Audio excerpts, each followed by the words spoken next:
Remuneración del trabajador. El artículo 103 dispone que es la contraprestación que percibe el trabajador a consecuencia del contrato de trabajo.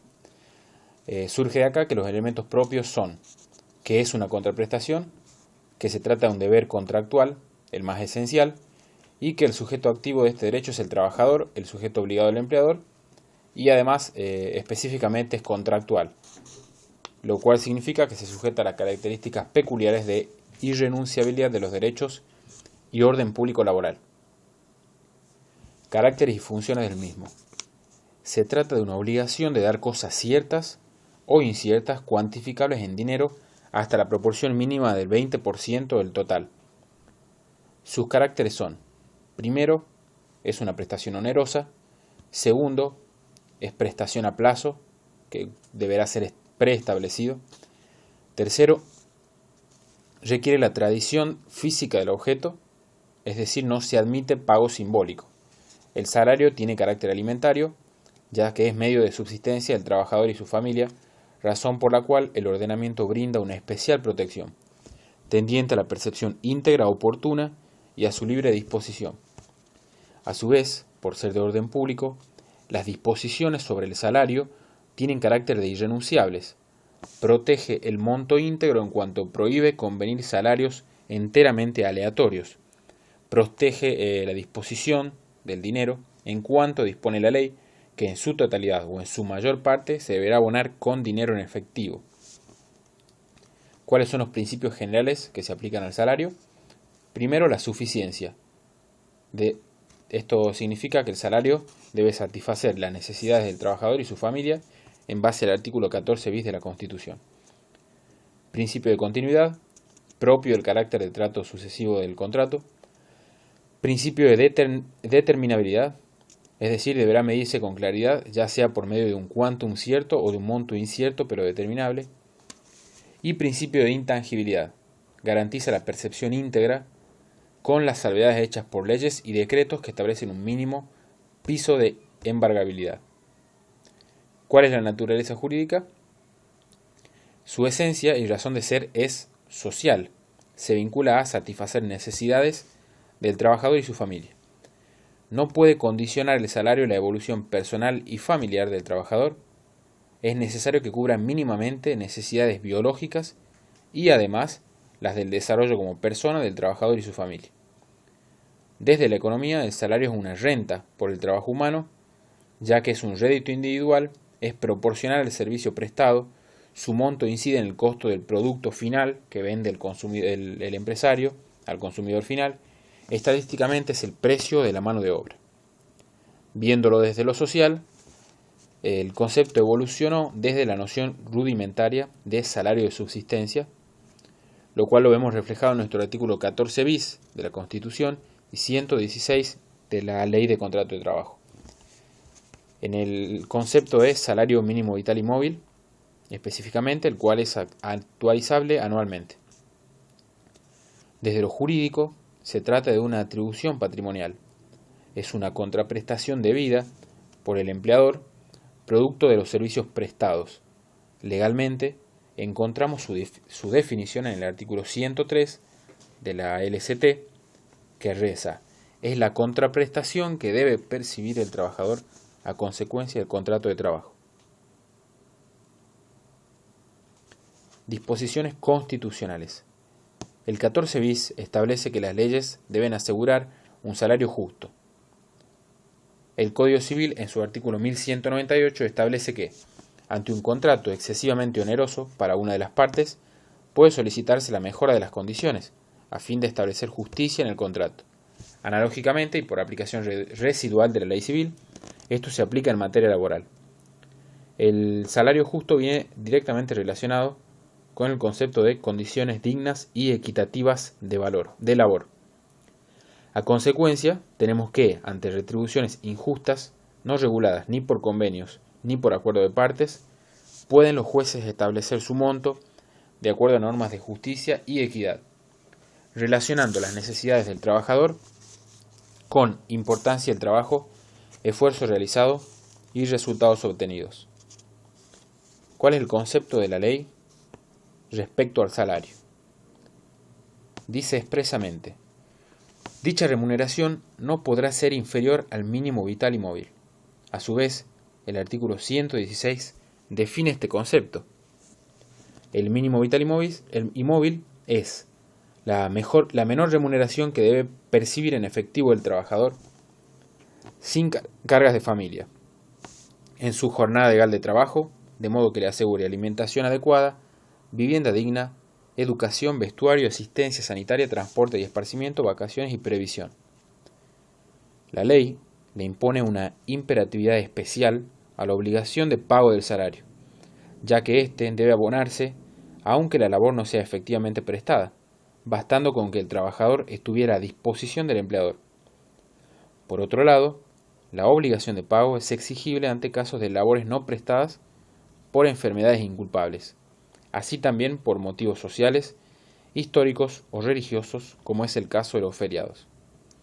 El artículo 103 bis ahonda en los beneficios sociales del salario, expresando que se denominan beneficios sociales a las prestaciones de naturaleza jurídica de seguridad social, no remunerativas, no dinerarias, no acumulables, ni sustituibles en dinero, que brinda el empleador al trabajador por sí o por medio de terceros, cuyo objeto es mejorar la calidad de vida del dependiente o de su familia a cargo.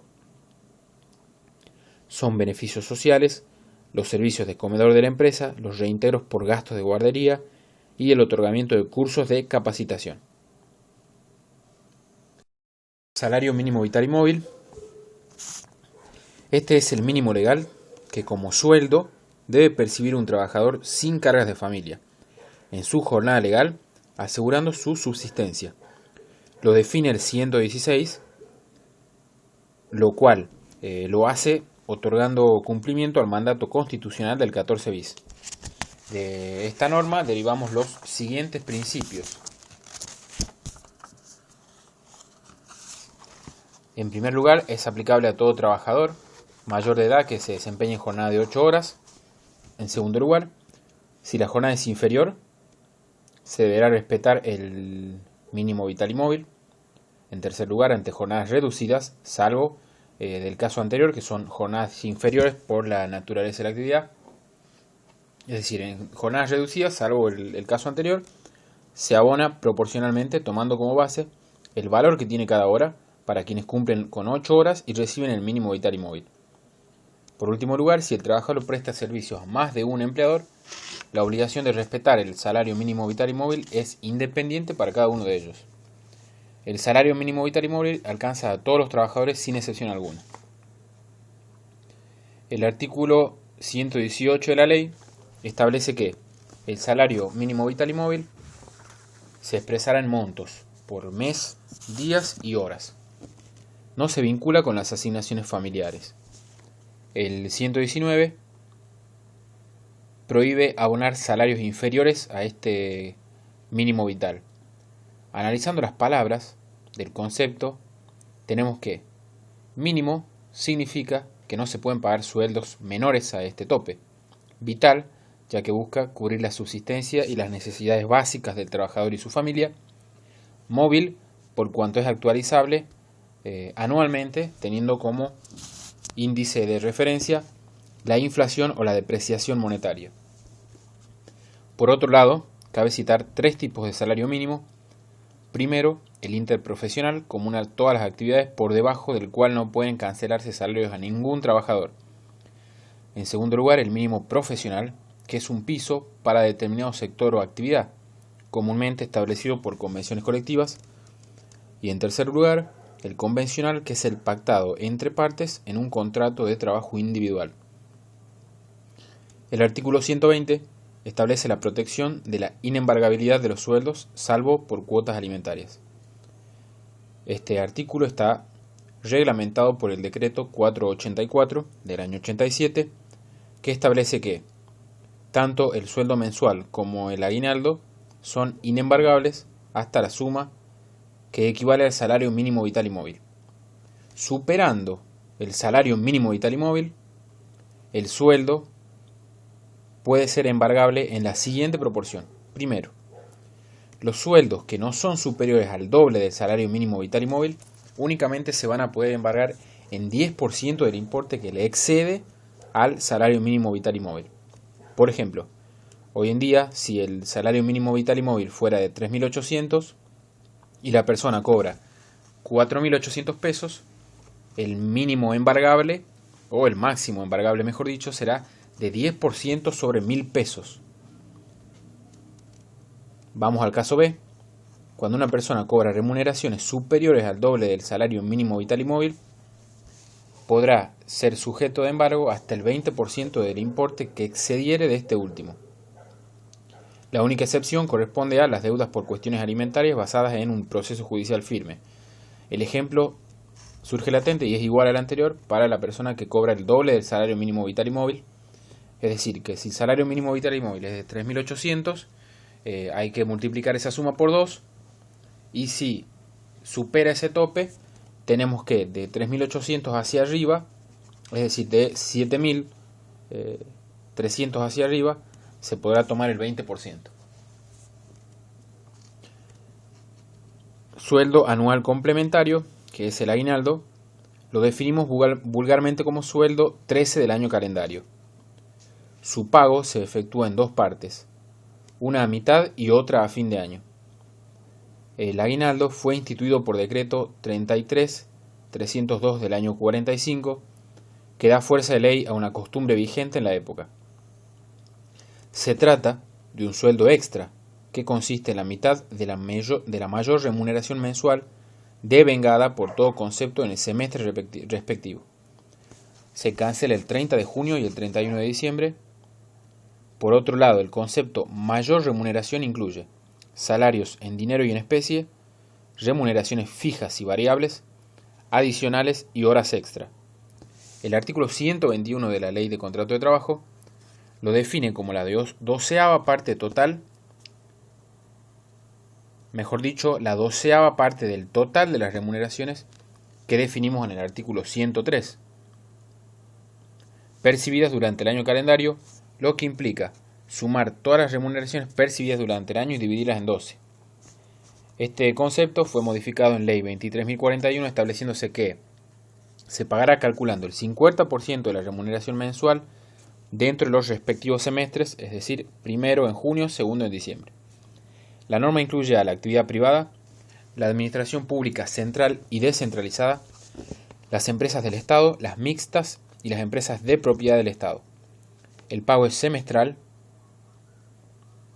debido a que, como ayuda o correctivo salarial, busca solventar necesidades de consumo y afrontar dificultades coyunturales. En los casos de finalización del vínculo por cualquier causa, el empleador tiene que liquidar el aguinaldo de manera proporcional a los meses que se trabajaron. La fórmula matemática para hacer este cálculo es dividir el mejor sueldo que tenemos en el semestre en 2 y multiplicarlo por una división que vamos a hacer. Los días trabajados en el semestre divididos en 180, es decir, dividimos el mejor sueldo en 2 y a eso lo multiplicamos por dividir la cantidad de días trabajados en el semestre sobre 180. Formas y medios de pago. En dinero y en especie serían los formas o medios de pago. Establece el artículo 105 de la Ley de Contrato de Trabajo que el pago puede ser en dinero, especie, habitación, alimentos o mediante oportunidad de obtener beneficios o ganancias. El 107 refiere a remuneraciones en dinero como las que se fijan por convenciones colectivas deberán expresarse en su totalidad en dinero. Los pagos en especie nunca serán superiores al 20% del total del sueldo. La ley busca asegurar integralidad del pago. Las remuneraciones deben pagarse bajo pena de nulidad en efectivo, cheque a la orden o acreditación en cuenta bancaria a nombre del trabajador, lo que hoy en día se usa como cuenta sueldo. Se busca brindar más integridad e intangibilidad al salario o sueldo. En nuestro país, de diversas formas, aún se practican pagos en especie. Hacemos mención, por ejemplo, a las cosechas de algodón en el Chaco y yerba mate en Corrientes. Hablemos de la remuneración en dinero. Tenemos en cuenta que, según la ley civil, es una cosa es fungible, consumible, divisible, cuantificable y de curso forzoso. Cualquier otro medio de pago que impida percibir salarios en dinero no estará admitido por nuestra ley de contrato de trabajo. El pago en dinero va a tener a su vez tres modalidades. Pago en dinero en mano, dinero de curso legal, al trabajador o a cualquier persona que te autorice. En segundo lugar, un cheque a la orden a nombre del trabajador. Y en tercer lugar, depósito en dinero en una cuenta sueldo, caja de ahorro o cuenta bancaria a nombre del trabajador. Hablemos por otra parte de las remuneraciones en especie. Corresponde cancelar un porcentual del salario mediante tradición de cosas muebles y fungibles, las cuales serán cuantificables en dinero o por uso de casa, habitación o vivienda, inclusive uso de vehículos de la empresa. Este tipo de pago puede surgir de convenciones, estatutos profesionales, acuerdo de partes o en último caso si la actividad indefectiblemente así lo requiere. El pago en especie tiene límites. El hecho de ser cuantificable en dinero significa que está sujeto a un límite que es el que ya hemos comentado, del límite del 20% sobre el sueldo total.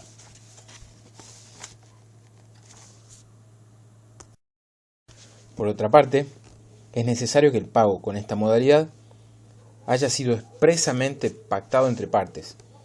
Además, el 20% no puede afectar el salario mínimo vital y móvil, que siempre va a ser abonado íntegramente en dinero. De acuerdo al artículo 105 de la Ley de Contrato de Trabajo, las prestaciones complementarias, ya sea en dinero o en especie, integran el salario del trabajador, a excepción de, primero, los retiros de dinero que hacen los socios gerentes de la SRL a cuenta de futuras utilidades del ejercicio actual de la empresa, siempre debidamente contabilizadas en el balance. Segundo, los reintegros de gastos sin comprobante por uso de automóvil de la empresa o propio. En tercer lugar, los gastos de viajantes de comercio debidamente documentados, incluidos los reintegros de uso de automóvil. En cuarto lugar, el comodato de casa-habitación de propiedad del empleador ante casos excepcionales. Las disposiciones del 105 bis sobre vales alimentarios están derogados. En cuanto a la ropa de trabajo, según jurisprudencia, el suministro de esta tiene naturaleza salarial. Tal obligación surge de convenciones y de normas sobre seguridad e higiene que lo imponen como una obligación de contrato. En cuanto a la habitación o vivienda, se trata de una provisión contractual de alojamiento al trabajador y su familia, generalmente ante traslados de grandes distancias que efectúe el trabajador, generando un gran desarraigo. Mercaderías en general y alimentos. Las limitaciones están establecidas en el 132 y 134, exigiendo que los precios de referencia nunca sean superiores a los corrientes de plaza y que haya sobre ellos una bonificación y que no encubra maniobras fraudulentas. Protección legal de la remuneración. El desequilibrio entre partes requiere una especial protección para el trabajador, lo cual se hace sentir específicamente en este tema que tratamos con 4 enfoques. Primero, frente al empleador. Segundo, frente al acreedor del empleador. Tercero, frente a los acreedores del trabajador. Y cuarto, frente al mismo trabajador. Frente al empleador se protege la percepción íntegra del salario en tiempo y forma y la libre disposición del mismo. Frente a los acreedores del empleador, tenemos que ante futuras insolvencias del empleador, otorga la ley privilegios y caracteres preeminentes de pago a los créditos de los trabajadores en quiebra, ante las quiebras del empleador, ya sean estos créditos salarios o indemnizaciones. Es decir que los créditos del trabajador siempre van a tener privilegios para cobrar en una quiebra del empleador, frente a otros acreedores del empleador, por supuesto. Frente a los acreedores del trabajador, hemos estudiado ya el tema del principio de inembargabilidad de los sueldos, con un techo máximo de 20%, siempre y cuando supere el sueldo el doble del mínimo vital y móvil. Frente al propio trabajador, la ley limita la disponibilidad total del salario, haciendo retenciones obligatorias en beneficio del trabajador, como son las retenciones de jubilación y obra social. La protección especial persigue brindar al salario un quantum mínimo de utilidad, una forma de pago oportuna, fuerza probatoria de los recibos de sueldo para evitar fraudes, pagos íntegros, embargos restringidos a un peso mínimo, garantías para el trabajador frente a otros acreedores en el concurso o quiebra del empleador. Formas y medios de pago. Repetiremos el concepto general. El pago siempre va a ser en dinero, pudiéndose abonar hasta el 20% en especie. El pago es un acto jurídico unilateral de tradición de una suma de dinero para cancelar una deuda exigible donde el acreedor es el empleado. El quantum será el mínimo vital y móvil, o el mínimo profesional o el mínimo contractual. Solo cuando estos dos últimos superen al salario mínimo vital y móvil. Es decir, que vamos a usar como índice de referencia el salario mínimo profesional o el contractual siempre que superen el mínimo. Por ejemplo, si el mínimo vital y móvil fuera 3.700, todo lo que supere ese monto será tomado como índice de referencia si fueran montos estipulados por mínimo profesional o mínimo contractual. El pago del sueldo es una obligación inexcusable y esencial. La obligación de percibir el salario es personalísima del trabajador, quien debe firmar el recibo correspondiente, salvo que esté imposibilitado, caso en el que podrá autorizar un tercero. La mora es siempre automática y de pleno derecho. Y ante la falta de pago, el trabajador podrá reclamar directamente y judicialmente sus haberes e incluso considerarse despedido por la falta de pago. Los medios de pago. Hablemos de que el pago del salario deriva de un acto complejo que se llama liquidación de haberes, lo cual está detallado en el recibo de sueldo y contiene a grandes rasgos los componentes del salario bruto, los descuentos legales y el salario neto, que es la diferencia entre estos dos anteriores. Es decir, nosotros vamos a tener un salario bruto, que es el total que gana el trabajador, y luego vamos a tener todos los descuentos, por ejemplo, de obra social, de sindicato, etcétera. Y restaríamos lo que es el salario bruto, le restamos los descuentos y nos queda como resultado el salario neto, que es lo que cobra el trabajador en mano. Las remuneraciones deben pagarse siempre en efectivo bajo pena de nulidad. Las otras dos alternativas son cheque a la orden o depósito en cuenta bancaria a nombre del trabajador.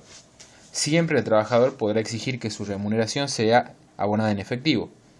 Las constancias que el banco entregue o la documentación que obrare en las oficinas del banco van a constituir siempre prueba del pago efectuado. ¿Cuál va a ser el tiempo para cancelar el salario? El plazo es el que tiene el empleador para efectivizar pagos que ya están liquidados. El 126 de la Ley de Contrato de Trabajo estipula que los pagos deben realizarse para las personas que trabajan como mensualizados al vencimiento de cada mes, para los que trabajan a jornal o por hora al vencimiento de cada semana o quincena, y a las personas que trabajan por pieza o medida cada semana o quincena que corresponda a la semana de los trabajos concluidos. Esta regulación busca un pago íntegro, además de una periodicidad mínima, para que el trabajador pueda sobrellevar los problemas inflacionarios y pueda organizar mejor sus ingresos. El pago se efectúa una vez vencido el periodo a que corresponde, dentro de los siguientes plazos máximos de tolerancia.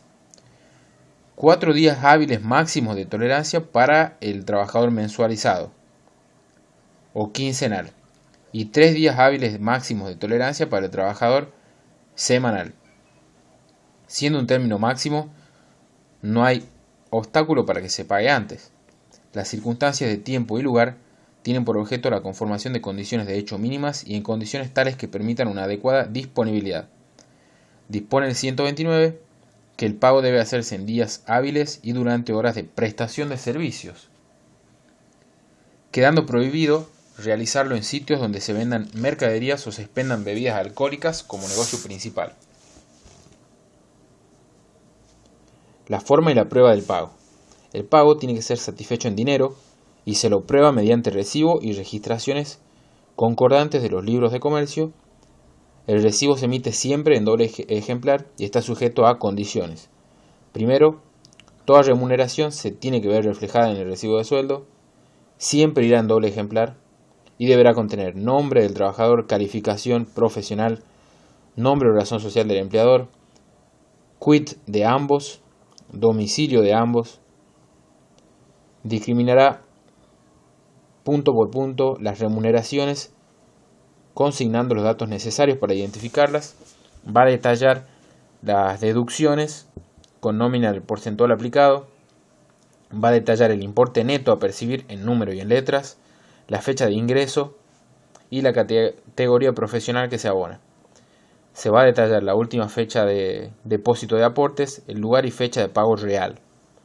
El empleador debe conservar los recibos durante 2 años, que es el lapso de la prescripción de los créditos laborales, y 10 años para asuntos referentes a obras sociales y jubilaciones. Retenciones o deducciones. Se trata de quitas sobre el salario que están autorizadas por ley. Existen retenciones legales y convencionales. Estos últimos parten de acuerdos de partes. Ninguna retención puede ser válida si no está estipulada previamente en la ley. Entre las retenciones legales encontramos los adelantos, los aportes jubilatorios en un 11%, las cuotas sindicales. En conjunto nunca van a poder acceder o retener un 20% del total de la remuneración en bruto. En cuanto a protección del salario hacia los acreedores del trabajador, vamos a hablar de la inembargabilidad de los sueldos. El salario mínimo vital y móvil es inembargable, no se lo puede tocar, salvo cuotas alimentarias, según lo regula el decreto 484/87, que posee una regla específica. En primer lugar, cuando se trate de sueldos no superiores al mínimo vital y móvil, solo se puede embargar hasta el 10% del importe que excede este último. En cambio, cuando se tratara de sueldos superiores al salario mínimo vital y móvil, es decir, al doble del mismo, se puede embargar el 20%. Estos porcentajes de embargo siempre se van a aplicar sobre el remanente que supere al mínimo vital y móvil en el primer caso, y que supere al mínimo vital y móvil en el segundo caso, que va a ser un 20%, pero siempre y cuando el trabajador cobre una suma que supere al doble del mínimo vital y móvil. Es decir, dependiendo del sueldo tendremos 10 y 20% de tope de embargabilidad, salvo cuotas alimentarias. Siempre utilizaremos de índice de cálculo el salario bruto. ¿Cuáles son los privilegios que tiene el sueldo o el salario en la ley de quiebras y la ley de contrato de trabajo? Tienen privilegios frente a otros acreedores, los cuales están establecidos en ambas leyes citadas,